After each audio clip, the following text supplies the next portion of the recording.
Assalamualaikum warahmatullahi wabarakatuh. Waalaikumsalam.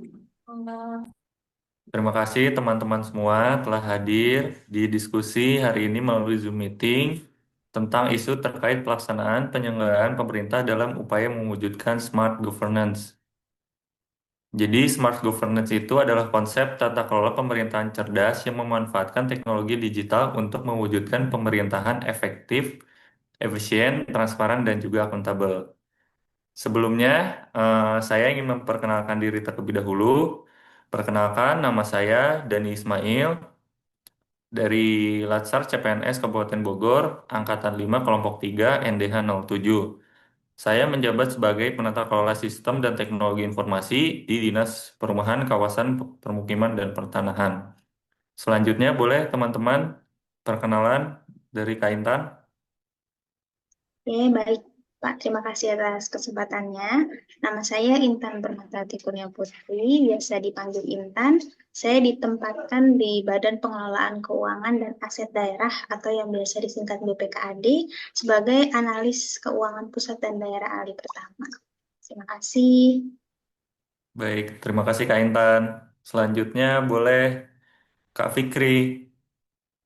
Terima kasih izin memperkenalkan, nama saya Muhammad Fikri dari Dinas Komunikasi Informatika, NDH saya 15, jabatan saya sebagai Sandimen Ahli Pertama. Baik, terima kasih Kang Fikri. Dan yang terakhir ada Kak Asri. Silakan Kak Asri. Baik, terima kasih. Perkenalkan, nama saya Asri Widyastuti. Saya bekerja sebagai psikolog klinis ahli pertama di RSUD Bakti Pajajaran Cibinong. NDH saya NDH 19. Baik, terima kasih teman-teman semua atas perkenalannya. Langsung saja kita lanjut diskusi melalui Zoom meeting ini terkait upaya mewujudkan smart governance. Teman-teman di sini ada yang mau memaparkan isunya?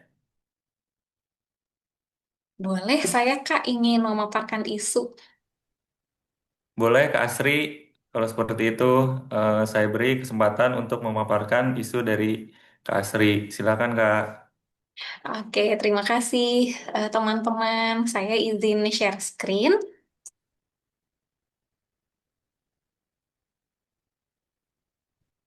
Oke, jadi RSUD Bakti Pajajaran Cibinong memiliki program Mentari, yaitu program milik Poli Kesehatan Jiwa yang terdiri dari psikiater dan psikolog, di mana kami membuka layanan konseling masalah kesehatan mental secara daring. Pasien bisa melakukan pendaftaran secara online dengan mengisi data di website dengan melakukan klik konseling di sini dan nantinya memilih pelaksanaan pelayanan telekonseling melalui berbagai media, misalkan chat, video conference seperti Zoom, Google Meet, dan lain-lain. Program ini ingin sekali memudahkan pasien untuk mendapatkan layanan psikologis tanpa harus bersusah payah pergi ke rumah sakit dan menjangkau pasien yang luas. Jadi inginnya tidak hanya pasien di sekitar RSUD Bakti Pajajaran, tapi juga pasien-pasien di area yang lebih luas. Meski demikian, program ini tidak berjalan sesuai harapan. Berdasarkan wawancara saya dengan perawat yang menjadi penanggung jawab pendaftaran program Mentari, setelah berjalan selama 1 tahun, hanya terdapat kurang dari 10 pasien yang mau mendaftar dan melakukan telekonseling. Mungkin itu saja teman-teman isu yang ingin saya paparkan. Baik, terima kasih Kak Asri atas isunya. Sangat menarik sekali ya isunya terkait konseling psikologis. Teman-teman di sini ada yang mau memberikan tanggapan atau pertanyaan dari isu yang telah dipaparkan oleh Kak Asri? Silakan. Saya boleh Kak, saya mau tanya. Baik, silakan Kak Intan. Baik Kak, terima kasih atas kesempatannya. Menanggapi dari isu yang sudah dipaparkan oleh Kak Asri nih Kak, kira-kira apakah program Mentari ini sudah disosialisasikan secara luas kepada masyarakat? Jika sudah Kak, kira-kira media apa saja yang digunakan untuk mempromosikan layanan telekonseling ini? Terima kasih Kak. Baik, terima kasih pertanyaannya Kak Intan. Saya sudah boleh jawab Kak Dani? Ya, silakan Kak Asri langsung dijawab saja. Oke, jadi memang selama setahun terakhir program Mentari belum disosialisasikan secara luas. Program Mentari hanya sempat disosialisasikan di awal tahun lalu di salah satu platform milik rumah sakit sebagai salah satu program kami. Namun setelah itu belum pernah disosialisasikan kembali.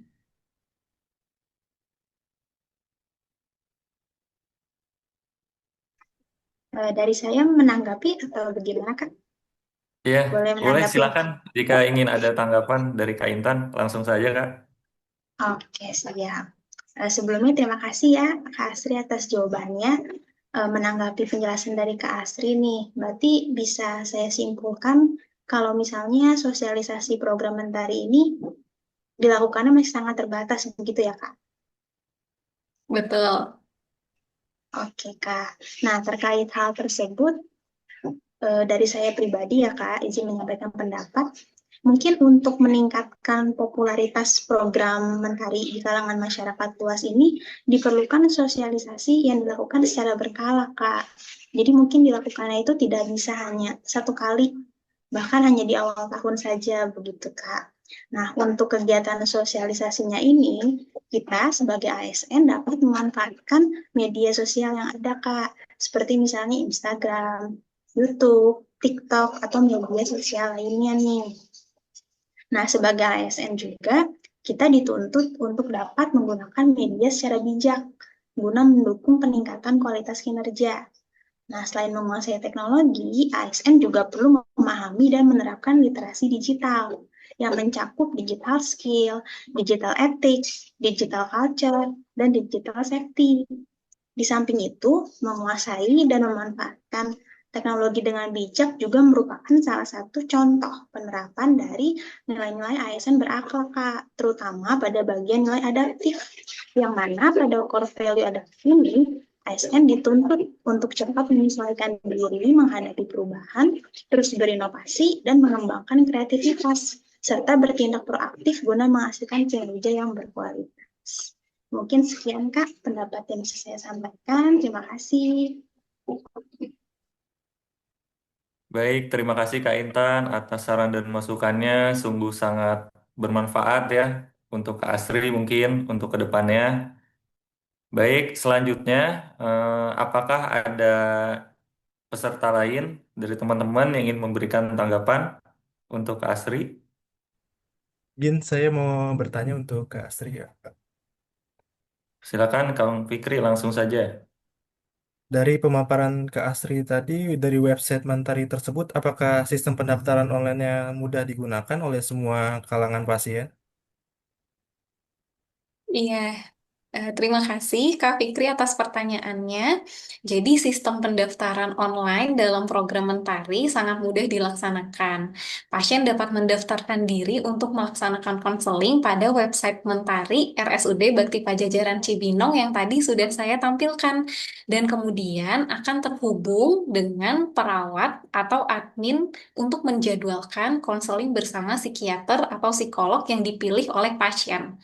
Pasien kemudian dapat memilih media konseling yang ingin digunakan, seperti memilih chat atau video call melalui Zoom, Google Meet, dan sebagainya.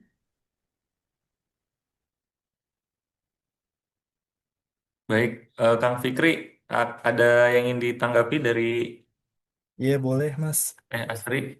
Silakan Sebelumnya, Kang. sebelumnya terima kasih untuk Kak Astri. Penjelasannya sangat jelas. Menurut saya memang penting memastikan kemudahan sistem ini dirasakan oleh semua pasien, termasuk yang mungkin belum terbiasa dengan teknologi, agar layanan program Mentari bisa lebih merata dan inklusif. Ya dari saya sekian. Baik, terima kasih Kang Fikri atas tanggapannya dan masukannya. Mungkin untuk selanjutnya yang ingin menanggapi adalah saya sebagai moderator. Saya juga ingin bertanya kepada Teh Asri. Izin ya Teh. Baik, Apa? Kak. Oke. Apakah media telekonseling di sini seperti Zoom, Google Meet, atau chat sesuai dengan kemampuan pasien. Kemampuan di sini tuh maksudnya keterbatasan internet atau perangkat atau literasi digital dari si pasien ini masih kurang gitu ininya. Lalu jika yang konseling itu lansia yang kurang paham terkait internet itu bagaimana Teh? Oke, terima kasih Kak atas pertanyaannya. Jadi memang pertanyaan Kak Dani ini menurut saya hal yang menjadi tantangan berjalannya program Mentari. Selama 3 bulan ini saya bekerja dan juga berdasarkan diskusi dengan psikolog dan psikiater di RSUD Bakti Pajajaran Cibinong, kebanyakan pasien memang memiliki status ekonomi yang tergolong menengah ke bawah, di mana mereka sibuk sehari-hari untuk bekerja, mengurus anak, dan melakukan pekerjaan domestik di rumah, sehingga memiliki keterbatasan pengetahuan, kuota internet, dan literasi digital. Selain itu, para pasien merasa lebih senang untuk bertemu psikolog dan psikiater secara langsung. Padahal sebenarnya secara tarif pelayanan, baik program Mentari yang secara daring maupun tatap muka di rumah sakit itu biaya pelayanannya sama seperti itu. Memang para pasien merasa lebih puas ketika bertemu secara langsung. Terkait lansia, lansia biasanya didaftarkan oleh anggota keluarga yang lebih muda, yang lebih mau untuk mendaftarkan dan memiliki literasi digital yang lebih baik. Sejauh ini pasien yang mendaftar ke program Mentari seperti itu, Kak. Jadi untuk terkait lansia didampingi ya oleh yang lebih muda itu yang lebih mengerti terkait internet. Betul, Kak Oke. Dani. Oke, sebelumnya terima kasih atas jawabannya ya Teh. Saya juga memahami bahwa tantangan literasi digital dan keterbatasan akses internet ini memang jadi kendala yang cukup besar ya bagi pasien, terutama yang lansia tadi dan ekonomi menengah ke bawah. Namun justru menurut saya disinilah peran pemerintah daerah dan juga kita nih sebagai ASN untuk mewujudkan prinsip Smart ASN dalam pelayanan publik. Jadi tugas kita itu salah satunya adalah menumbuhkan kebiasaan masyarakat untuk mulai terbiasa menggunakan layanan digital. Misalnya dengan pendampingan atau edukasi singkat sebelum konseling atau ketika pasien tersebut datang gitu, ketika sesi konseling offline. Jadi diberi opsi jika pasien tidak sempat datang ke rumah sakit atau bentrok dengan jadwal yang lain, jadwal praktek psikolognya bisa melalui telekonseling. Mungkin seperti itu dari saya. Selanjutnya, apakah ada pertanyaan lain dari teman-teman semua? Nah, saya mau tanya lagi nih, Kak. Boleh, boleh, silakan. Oke, ini Kak, kalau dilihat dari jumlah gitu ya Kak, jumlah pasien yang mendaftar kan hanya sedikit ya Kak, kurang dari 10 dalam waktu 1 tahun.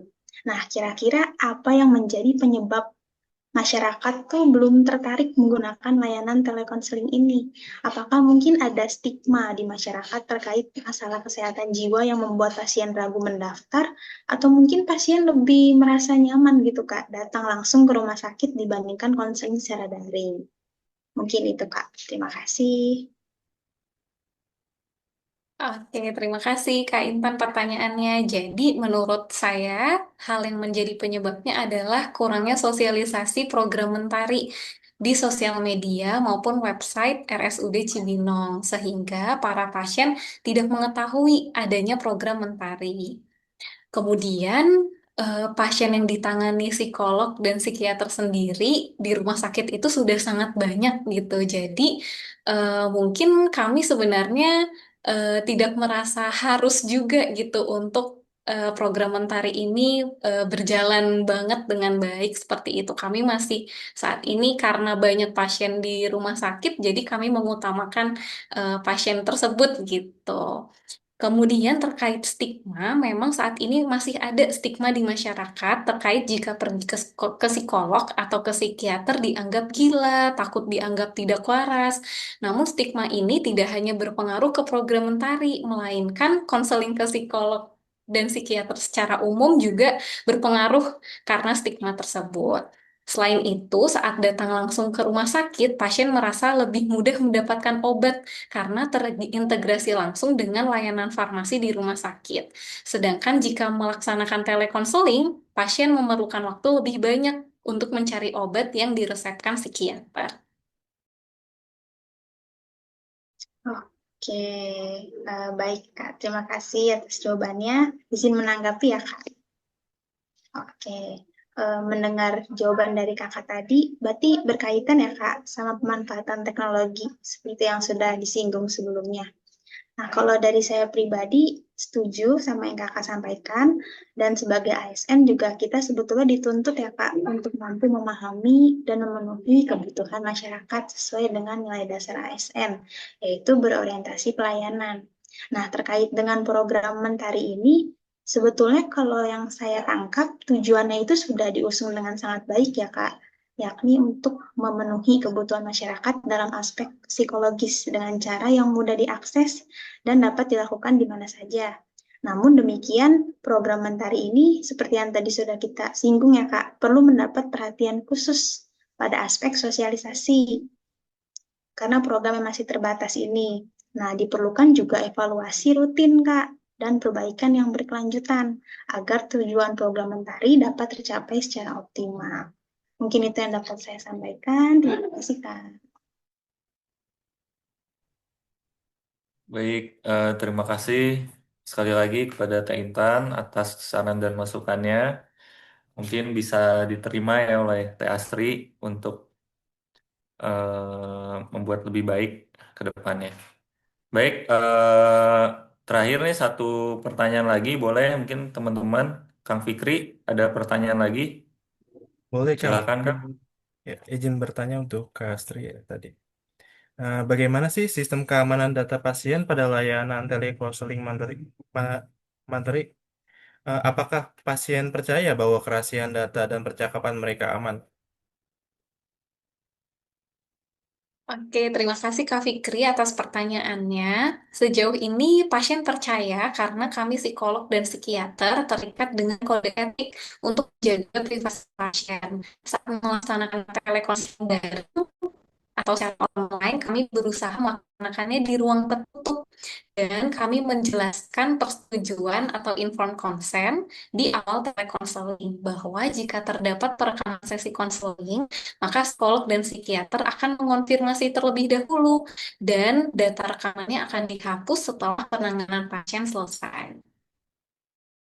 Sebelumnya, terima kasih Kak Astri atas jawabannya. Dan saya mungkin ingin memberikan sedikit saran ya. Menurut saya, langkah menjaga privasi dengan information consent dan ruang tertutup sudah baik, Kak.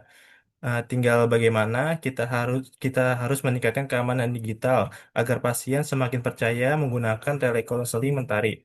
Seperti contoh, jangan sebarkan link meeting ke publik seperti media sosial seperti Facebook, dan setiap meeting juga harusnya diberi password yang unik.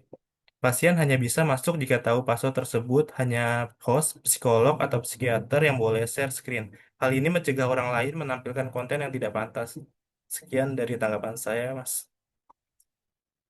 Baik, terima kasih Kang Fikri atas saran dan masukannya agar diterima ya oleh Teh Asri, saran dan masukan dari Kang Fikri agar telekonseling ini lebih diminati oleh masyarakat. Oke, mungkin cukup sekian ya diskusi hari ini karena keterbatasan waktu. Jika sudah tidak ada pertanyaan kembali, diskusi kali ini saya nyatakan selesai. Terima kasih kepada Teh Asri yang telah sharing terkait isu yang ada pada eh, kantornya ya, Teh Asri ya, serta kepada teman-teman yang telah aktif berpartisipasi dan juga bertanya dalam diskusi hari ini. Semoga apa yang kita bahas hari ini tidak hanya menambah wawasan kita semua, tetapi juga semakin menguatkan komitmen kita sebagai Smart ASN, yaitu ASN yang berintegritas, profesional, adaptif, menguasai keterampilan digital, menjunjung etika, serta menjaga keamanan data dalam setiap pelayanan publik. Mungkin sebelum menutup terakhir, ada pantun, boleh nanti cakapnya ya. teman-teman? Boleh, Kak. Oke. Jalan ke Bogor di pagi hari. Cakep. Cakep. Jangan lupa membeli roti. Cakep. Cakep.